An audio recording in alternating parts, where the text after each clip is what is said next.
Supreme court ने कहा है, क्या मुफ्त योजनाएं देश को मजबूत बना रही हैं या फिर कमजोर?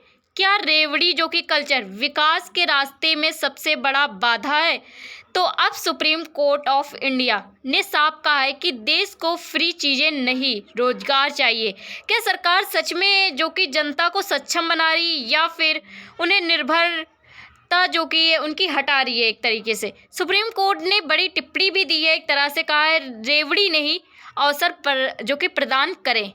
तो ऐसे सुप्रीम कोर्ट ने जो कि बहुत सारी टिप्पणी की है और उनका कहना है कि जो मुफ्त योजनाएं आती है इन्हें बंद करके वो रोजगार के अवसर प्रदान करें सरकारें, जिससे कि डेवलपमेंट हो, ना कि फेबीज को बढ़ावा दिया जाए। तो सबसे पहले न्यूज़ की बात करते हैं। तो न्यूज़ है, मुफ्त की योजनाओं पर सुप्रीम कोर्ट ने दी है टिप्पणी। रेवड़ी नहीं, रोजगार के अवसर प्रदान करें, सबको फ्री सुविधाएं बांटना गलत है। ऐसे जो कि सुप्रीम कोर्ट ने बहुत सारे बयान दिए हैं और इन बयानों के तहत उन्होंने ये टिप्पणी की है सरकार के ऊपर। तो सबसे पहले अगर हम खबर की बात करें तो हाल ही में जो कि सुप्रीम कोर्ट ने मतलब है जो भारत के जो सुप्रीम कोर्ट ऑफ इंडिया है, उन्होंने कहा है कि सभी को जो मुफ्त सुविधाएं बांटना ये उचित नहीं है। इससे जो कि हमारी संस्कृति और हमारे जो नागरिक हैं वो एक तरीके से मतलब है निर्भर नहीं बन रहे हैं।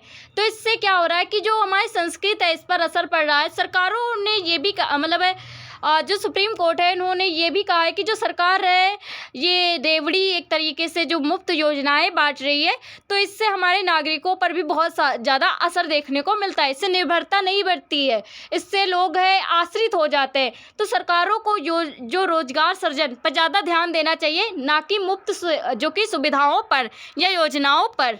तो वहीं फेबीज जो कि रेवड़ी क्या है, तो इसमें अगर हम बात करें तो ये ऐसी मतलब है सरकारी सुविधाएं होती है जो बिना भुगतान दी जाती है। मतलब कोई आपको भुगतान करने की ज़रूरत नहीं है और सरकार आपको जो कि फ्री में ये उपलब्ध कराएगी। आर्थिक उत्पादकता नहीं बढ़ती है। एक तरीके से देखा जाए तो जो हमारे सरकार को आर्थिक तौर से मतलब केंद्र सरकार को जो भी मतलब है एक तरीके से कहा जाए धन प्राप्त होता है तो वो नहीं प्राप्त हो पाता है। और एक तरह से देखा जाए तो आर्थिक उत्पादकता नहीं बढ़ती है और मुफ्त बिजली, मुफ्त लैपटॉप और नगद वितरण और मुफ्त यात्रा जैसी चीज़ें जो कि दी जाती हैं रेवड़ी, तो ये सारी चीज़ें सुप्रीम कोर्ट कह रहा है कि ये सारी चीज़ें बंद की जाए और जिन्हें जो कि ज़रूरत है उन्हें ही ये सारी चीज़ें प्रोवाइड की जाएं। वहीं सुप्रीम कोर्ट की मुख्य टिप्पणी इस पर बात पर भी है, जो कोर्ट ने ये भी कहा है कि जो सरकारें कल्याणकारी योजना चला सकती हैं लेकिन अंधाधुंध मुफ्त वितरण गलत है। मतलब ये है कि आप ऐसी कल्याणकारी योजनाएं लाएं जिससे लोग निर्भर बने, ना कि सरकार के ऊपर आश्रित बने। तो मतलब इस तरीके की कल्याणकारी जो कि योजनाएं लाई जाए जिससे गरीबों को फायदा हो, ना कि अन्य लोग जो कि गरीब बिल्कुल भी नहीं है और उस योजना का फायदा उठा रहे हैं। वहीं पर ये भी कहा है कि जो अंधाधुंध जो कि मुफ्त वितरण होता है, हम देखते हैं कभी कभी लैपटॉप जो कि बहुत ज़्यादा वितरण होता है, स्कूटी एंड बहुत सारी चीज़ें जो कि वितरण की जाती हैं, तो ये सारी अंधाधुंध वितरण नहीं होने चाहिए। कल्याणकारी योजनाएं आनी चाहिए जिससे लोगों को फायदा हो, ना कि वो लोग सरकार के ऊपर आश्रित हो। यह अर्थव्यवस्था पर एक तरीके से बोझ डालता है, सुप्रीम कोर्ट का ये भी कहना है। वहीं पर लोगों में जो कि निर्भरता वो भी मतलब है पैदा जो कि करता है। मतलब एक तरीके से लोग हैं खुद पर निर्भर ना होकर के सरकार के ऊपर निर्भर होते हैं।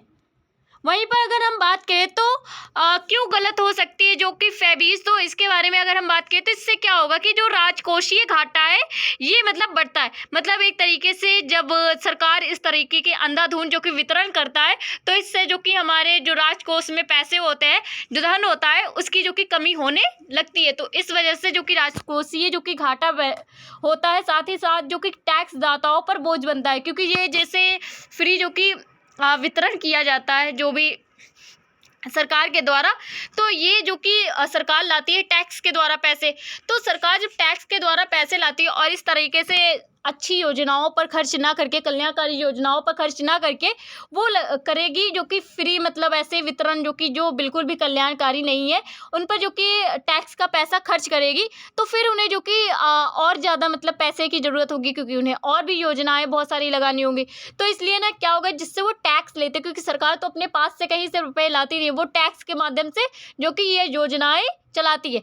तो इससे टैक्स जो दाता होते हैं, जो टैक्स देते हैं, उन पर जो कि बोझ बनाएगी, उन पर जो कि अगर 2% का टैक्स है वहाँ पर 3% का टैक्स लेकर के आएगी। तो इस तरीके से जो कि समस्याएं आ सकती हैं। वहीं पर अगर हम बात करें तो काम करने की जो प्रेरणा है ये भी घटती है लोगों के अंदर, और चुनावी राजनीति प्रभावी होती है। अगर ऐसे ही मतलब है फ्री वितरण किया जाएगा तो इससे जो कि चुनाव में जो कि एक ही दल का जीतना ये भी है निश्चित हो जाता है। तो ये एक समस्या है। वहीं पर फेवीज जो कि और वेलफेयर की बात करें तो वेलफेयर जो कि देना ये एक महत्वपूर्ण चीज़ होती है। वहीं पर फेवीज जो कि देना ये बिल्कुल भी महत्वपूर्ण नहीं होता है। जैसे कि नागरिकों को शिक्षा देनी चाहिए मुफ्त में, स्वास्थ्य सुविधाएं मुफ्त में देनी चाहिए। वहीं पर पोषण जो कि मुफ्त में देना चाहिए, जैसे कि मिड डे मील, जैसे छोटे छोटे बच्चों को पोषण की जो कमी होती है तो उसके लिए जो कि बहुत सारी योजनाएं लानी चाहिए। वहीं रोजगार के अवसर देने चाहिए, ना कि मुफ्त टीवी देनी चाहिए। मुफ्त उपहार जैसे कि दिए जाते हैं और चुनावी लाभ के लिए बहुत सारी योजनाएं आती हैं और बहुत सारा वितरण होता है।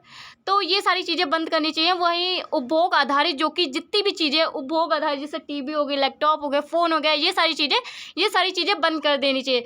एक तरीके से देखा जाए, अगर वेलफेयर पर जो कि सरकार खर्च करती है तो इससे दक्षता निर्माण होगी, परंतु अगर वही फेबीज पर खर्च करती है तो इससे निर्भरता बढ़ेगी, क्योंकि जो युवा हैं वो भी निर्भर रहेंगे सरकार के ऊपर।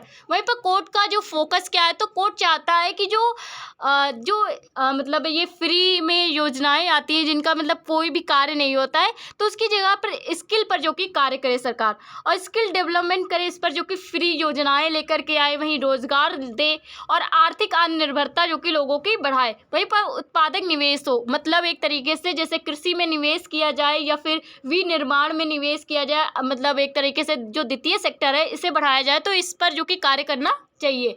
वहीं पर रोजगार क्यों जरूरी है, तो अगर गरीबी हटाने के लिए रोजगार जो कि बहुत ही ज़्यादा महत्वपूर्ण होता है, ना कि कोई ऐसी योजना जो कि गरीबों के लिए मतलब उनकी गरीबी हटा सके, तो ऐसा कुछ नहीं होता है। तो गरीबों को जो कि या गरीबी जो हटाने के लिए देखा जाए तो स्थायी रूप जो कि रोजगार है, उन्हें रोजगार देना महत्वपूर्ण होता है, ना कि उन्हें छोटी छोटी योजनाओं के तहत उनकी गरीबी हटाई जा सकती है। वहीं पर टैक्स जो कि बेस बढ़ता है, एक तरीके से देखा जाए तो रोजगार से जब सारे जो कि युवा रोजगार मतलब है रोजगार जिनके पास में होगा तो वो टैक्स भी देंगे, जो कि बेरोजगार लोग टैक्स नहीं दे सकते। तो इस तरीके से टैक्स जो कि बेस एक तरह से बढ़ता है। वहीं पर अर्थव्यवस्था जो कि एक तरीके से मजबूत होगी, क्योंकि जिस भी देश में जो कि रोजगार ज़्यादा ही होता है, जो लोग है कार्य ज़्यादा करते हैं, तो उनकी अर्थव्यवस्था बहुत ही अधिक मजबूत होती है। वहीं पर आत्मसम्मान जो कि एक तरीके से लोगों का भी बढ़ेगा।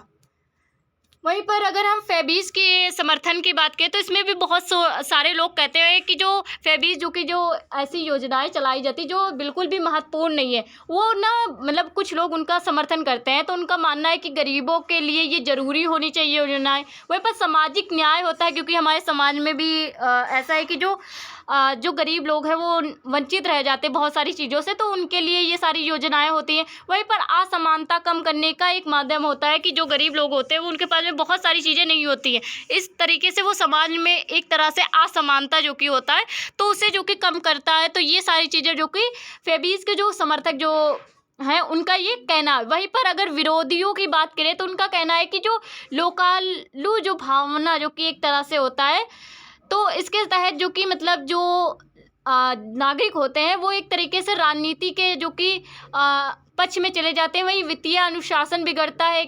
देखा जाए तो जो हमारी केंद्र सरकार को जो पैसे प्राप्त होते हैं, जो धन है टैक्स के थ्रू मतलब आता है उनके पास में, तो इससे क्या होगा कि वो लोग जो कल्याणकारी योजना है उनकी जगह पर ऐसी योजनाओं पर खर्च करेंगे जिनका कोई भी फ़ायदा नहीं होगा।